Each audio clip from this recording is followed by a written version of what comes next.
Most women don't need another date night, remodel, or another vacation. They don't need any more tips on how to spice things up. What they really need is a radical unlearning of everything they were taught about intimacy. Because most relationships, even the good ones, are built on extraction, not reciprocity. You're probably going to need to listen to this more than once because these beliefs are so insidious that the women that I work with, like, they can't even fathom doing things another way. If your career is thriving, but your body feels numb, your relationship feels like a second job, you are not broken. You're surviving systems that have rewarded your overgiving and punish you having needs. This is not intimacy. This is not connection. I'm Dr. Jordan Wiggins, naturopathic doctor, author of The Pink Canary, and creator of the Pleasure Centered Relationship. This is the Pleasure Principles podcast, a podcast for high achieving women who've done everything right: career, family, self work, yet they still feel unseen, untouched, and unfulfilled. Because what you've been told is a libido problem, a communication problem, a hormone problem, is often a pleasure and power problem. Every week, we decode what is really keeping high-functioning women shut down. Super traits being used against us, emotional labor that no one sees, and coercive dynamics hiding even in good relationships. You will learn how to stop outsourcing your safety, your pleasure, your power, and finally start to rewire your relationship to pleasure, power, and being deeply supported. If you're still trying to fix your sex life with hormones, better communication, and scheduling, you are solving the wrong problem. This is the place where we name what's really going on. Women with super traits are conditioned to have their power extracted. I'm going to say that again. Women with super traits are conditioned to have their power extracted. And I want you to listen to this at least 2 times and share with a high-functioning friend. Extractive love is relationships that we were all taught to settle for. It's the script. We don't know any different. That's part of the problem. So in an extractive relationship, you are the regulator. You are the peacekeeper. You are the one who holds it all. Sex can feel like a duty, a transaction, a performance. You do 80% of the emotional labor in these relationships, and you wonder if you're asking for too much. Your partner's supportive, but you often feel like the only adult in the room when you have conversations about your needs, your desires, things that you need help with. You often are left feeling confused or like you are too much. Intimacy is inconsistent. You either feel alone, smothered, shut down, and your health is suffering. I have been working with women for 12 years, and we are so likely to blame our hormones, menopause, ADHD, all of these things. But underneath, there's something deeper at play. So I've worked with so many women with autoimmune diseases, breast cancer, and the number one thing that got them in that position or her ability to get out and heal has to do with power and if she is stuck in systems that are draining her and her health. You've read books, you've tried therapy, nothing changes for long. You feel disconnected from your body, your needs, your voice. And the worst part about this situation is my clients blame themselves. You think it's your fault.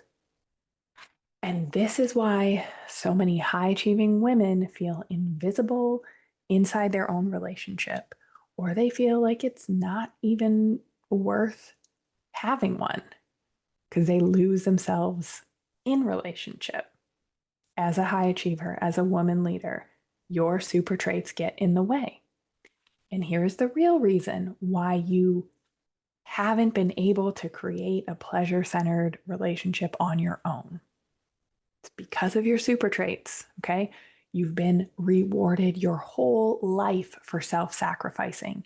You're the calm one, you're the reliable one, you're the fixer, you're the one that when shit goes down, people want you on their team. You have very high empathy and very high tolerance, which equals we generally attract emotionally under functioning partners. You learned to earn love, not receive it. You suppress your needs to keep the peace, and that is your default. Just asking a superwoman to put her needs and her desires on par in a pleasure centered relationship, it is like, it is the hardest thing to do. She can run a multi million dollar business, she can save lives for a living, but woo, ask her to prioritize her needs or put it as equal to her partner's, and she short circuits. Your super traits, you're conditioned to think that vulnerability is a weakness, not power. You top from the bottom, even in bed, right? You crave this surrender, but you can't let go of control or the mechanisms that you've used to stay safe all these years. You've been surviving, not receiving.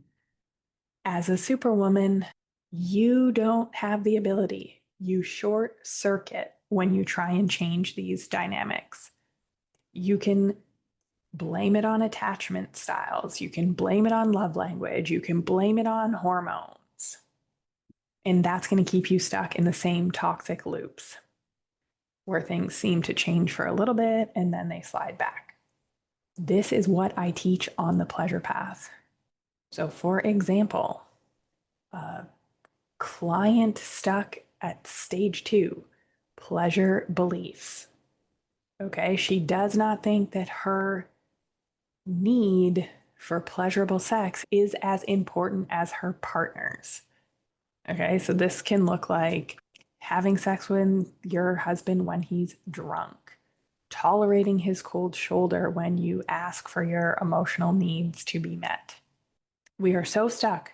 Our pleasure centers are off. Our nervous systems are dysregulated. We are pumping out cortisol like crazy.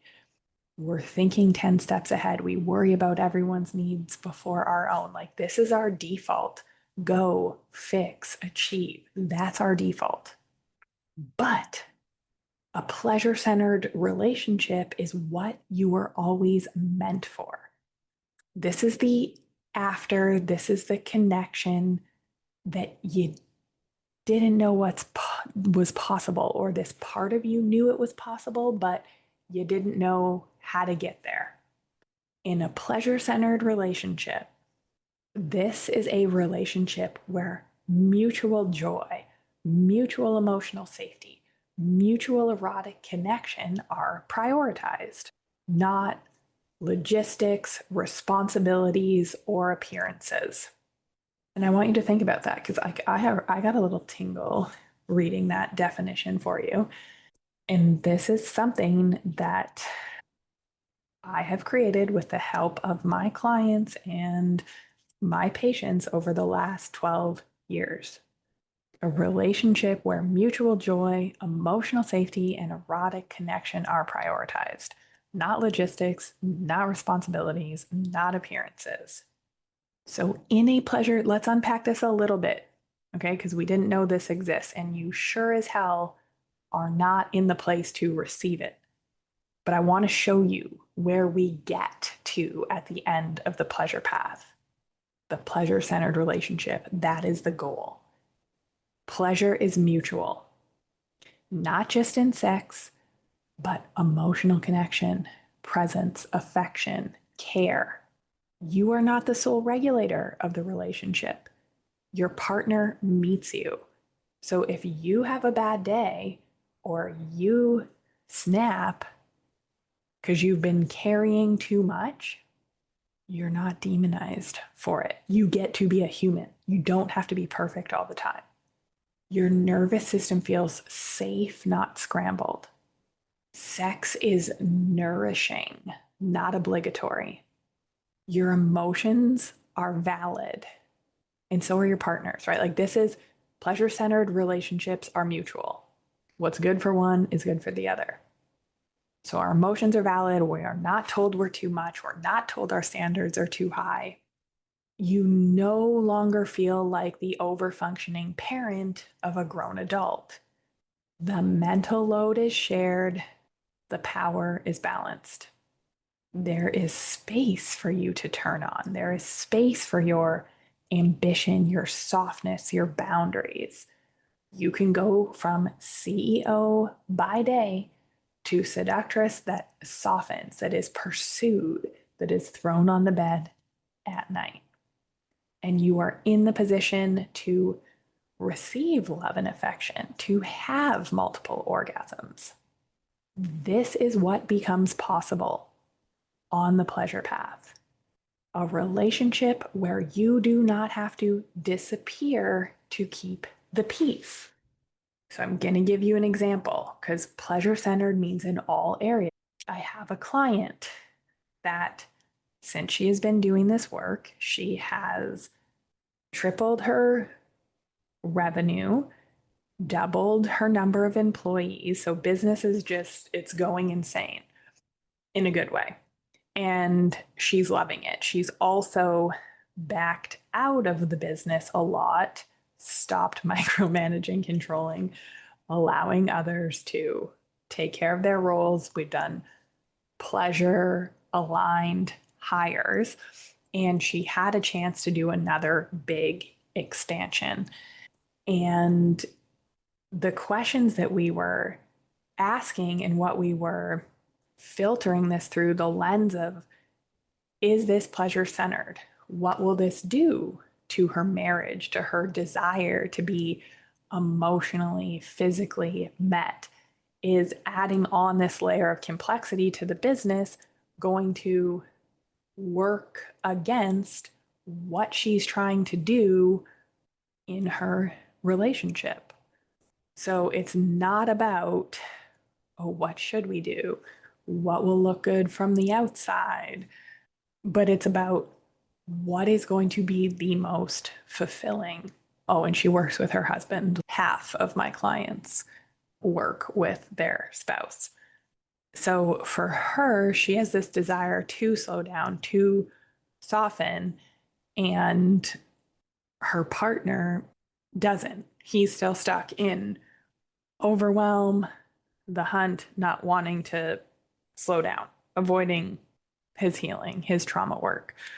So in the past, it would have been an absolute no brainer. They just would have taken this opportunity and not thought twice about it. But they had a sit down and thought, what is the pleasure centered decision if we prioritize both of our joy, our health? What does that look like? And they were able to do the expansion, hire even more support so that everyone's needs were met and prioritized. Because what would have happened is if they did the expansion and she was still the fixer and she was still the one doing all the things, they would probably be divorced by now. And this is so common. I've seen this situation so many times with just different variables. A pleasure centered relationship is a relationship where you do not have to perform pleasure. Both people feel it. A love where you are not the product of overfunctioning, of being consumed. A woman being met. The core principle of a pleasure centered relationship is mutual enjoyment, not obligation. Open communication about desires, not just duties. Deconstructing this good girl, good wife, good partner, good mother script that literally plagues every woman with super traits. Having mindful presence. So we're not just going through the motions anymore. We're not giving it all at work so that when we come home, we have nothing left to give to our partners and our children. Okay. And this is a both side of the street thing. Like we have our work to do here as well, super women. And we have shared power and pleasure. Why? Because you're tired of being the one who manages everything, including intimacy. Because you want to be wanted for who you are, not just needed for all of your roles and titles. Because you crave more than just fine, than just getting by, than a life that looks good on the outside, but it feels pretty shitty internally. You're pretty lonely if you're honest. You are ready to stop trading your turn on for some false sense of stability because deep down, you know there's more. That's why I love you. That's why you're listening. That's why I know you're here because, in spite of it all, in spite of how much it has hurt and sucked, you are still here because you know there's a better way. Your pussy knows. Your desires know. We've just been conditioned to turn them off since childhood. And then this funny thing happens. So women wake up, they wake up to the possibility of, oh my goodness, yes, I have been putting my partner first. Their pleasure has always been more important than mine. I'm constantly managing their emotional needs and wondering, are they too tired for me to have this conversation? Or how should I ask? Once we realize that there is another way, that pleasure centered relationships exist, then this funny thing happens. Then the fear kicks in. What if I outgrow him? What if he can't meet my needs? And that is the underlying piece. That's the deeper fear. That's what separates people who do this work and get a pleasure centered relationship at the end of the day. And it is not a guarantee. Relationships are going to transform or end, but they are not going to stay in this cycle that is emotionally, physically extractive of you. So we realize there's a pleasure centered relationship and the fear kicks in because our pleasure centers are off, because our nervous systems are dysregulated, our adrenals are pumping out cortisol. This quiet fear that underlies it all that so many of my clients carry. And it's why my clients are badass, because they get what they want in every area of life. And why not this one? Why not love? Why do relationships have to be so hard and so extractive? My clients say, what if I do the work and he can't meet me there? What if I do this work and my libido is so high? What if I outpace him? What if he can't keep up? Like, what if I awaken and look at all of this stuff that I've been tolerating and I just burn it all down? What if I ruin everything? You've lived this. You've distracted yourself with renos, with alcohol, with numbing behaviors, with vacations, with business expansions. And I want you to hold this fear that you will not be met in a pleasure centered relationship with compassion and with clarity, because this is the truth. Relationships will need to transform or end. Lots of partners rise beautifully to the occasion when the game is changed, when pleasure centered relationship is the new standard. And there might be a little kicking and screaming and whining in the beginning. And I mean, no one wants to fuck a man baby that throws a tantrum when he needs to step up a little bit, but that's another story that we deal with in my group coaching. Okay. But you rising, you putting your pleasure on an equal playing field to his, doesn't mean he gets left behind. It means the game changes. Men usually rise to this challenge. They want to pursue, they want to hunt, they want to penetrate. This is like fundamental Chinese medicine and energetics. The old rules, the old way of engaging with our super traits was that our pleasure was optional, where his needs mattered more by default, where survival replaced intimacy and connection. That's not allowed anymore. What is allowed is a pleasure centered relationship. A relationship becomes pleasure centered when your full expression is welcomed, even if it's not perfect. Your full expression is welcomed, not managed. Your body is safe, not scanning for performance cues or things to do or being unable to relax. Your needs are met, not minimized or pathologized. And let's be honest, like this is relationship, this is real life. We are not meeting each other's needs 100% of the time. But again, you have a system in place, a system for repair, a system for discussion. Sex and pleasure is for everyone. Okay. And the more good sex you have, the more good sex you will want.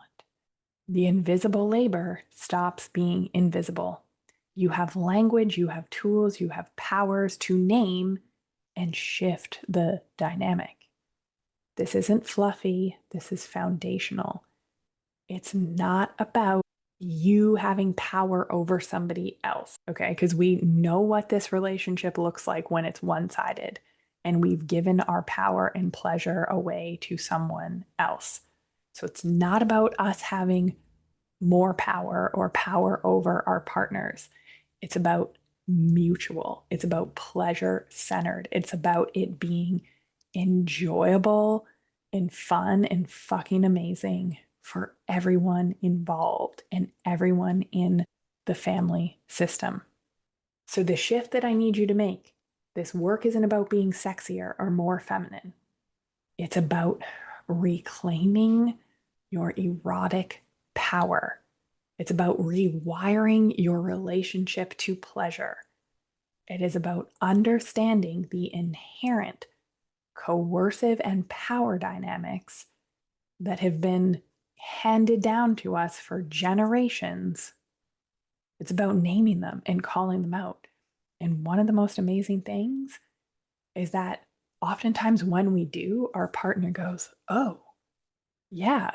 Like when we have the language and we have the nervous system tolerance to have these deep conversations and we point these things out, that change happens rapidly. This is why I teach women how to stop overfunctioning, spot emotional manipulation, rebuild nervous system safety, name and shift invisible power dynamics, create a relationship where pleasure is sustainable, reciprocal, real. This is not about leaving your relationship. It's about leaving the conditions that got you this disconnected, underfucked, depressed in the first place.